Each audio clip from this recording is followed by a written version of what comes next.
There are authentication codes. There's a security monitor watching every single letter of the text that doesn't rust or wear out, running continually over the last several thousand years. The fingerprint of the author. And it's a non-compromisable design, interestingly enough. Sevens occur in the Bible. How many of you notice sevens in the Bible? They occur in over 600 passages. Some are overt, some are structural, some are even hidden. They're called heptadic structures. Are they a signature of the Holy Spirit? I suspect they are.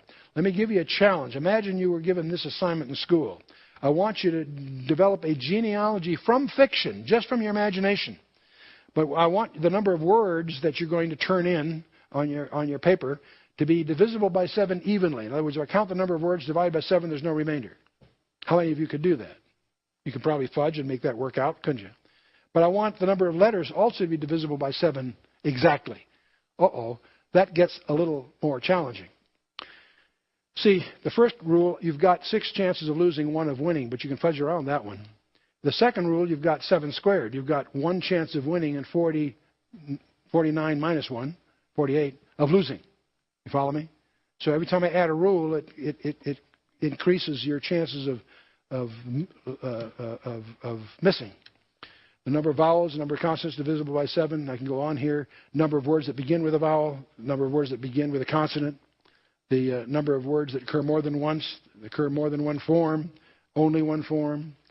Number of nouns that should be divisible by 7. Only 7 words will not be nouns. By now, you're probably saying, you can't play. This is too rough. I don't blame you. So, the number of male names shall be divisible by 7. Number of generations shall be divisible. And you probably guessed what I'm doing here. This happens to be a description of the genealogy of Jesus Christ as found in the first 11 verses of the New Testament. Now, for you to try to replicate this even from fiction and using a computer is a challenge. Did Matthew do this deliberately? He's talking about a real genealogy. And it's in Greek, not English. English you can fudge around. Every verb in Greek had to meet 5 conditions. And so on. Greek was very precise. Furthermore, Greek has alphanumerics like Hebrew does. Every letter has a numerical value. Well, it turns out the remainder of chapter 1, if I take, it has 161 words, that's multiple of 7, 105, they go right through the same kind of partitioning and counting. They're always multiples of 7 exactly. Very difficult to simulate, by the way, even if you're trying to do it on purpose.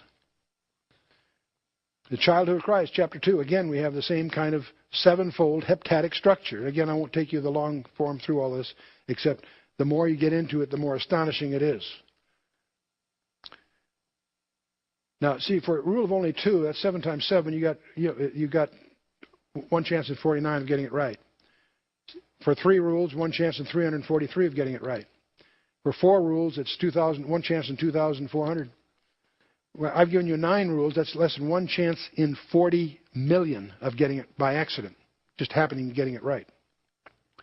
Would you like to try this? They're working 8 hours a day, 40 hours a week, 50 weeks a year. I'll give you 2 weeks off for vacation.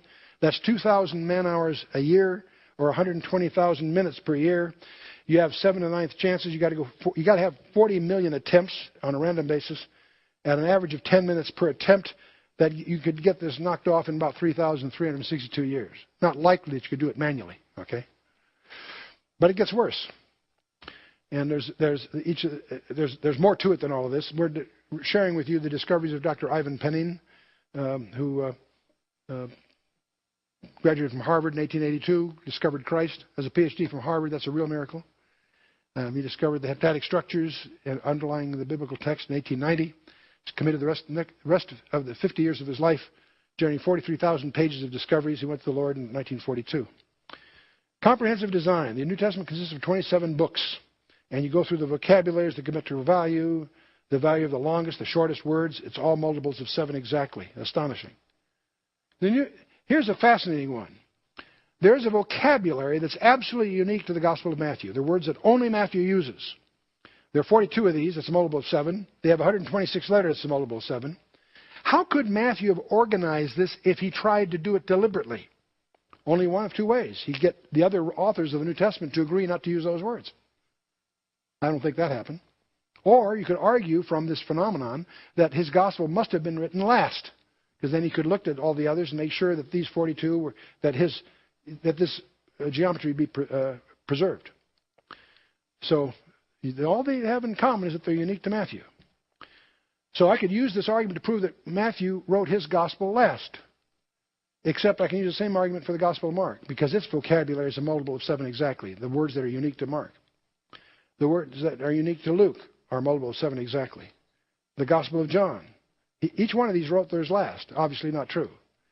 James, Peter, Jude, and Paul. All 8 of these guys have vocabularies that are unique to them, to their writings, that are multiple of 7 exactly. Do you detect the fingerprints of the Holy Spirit here?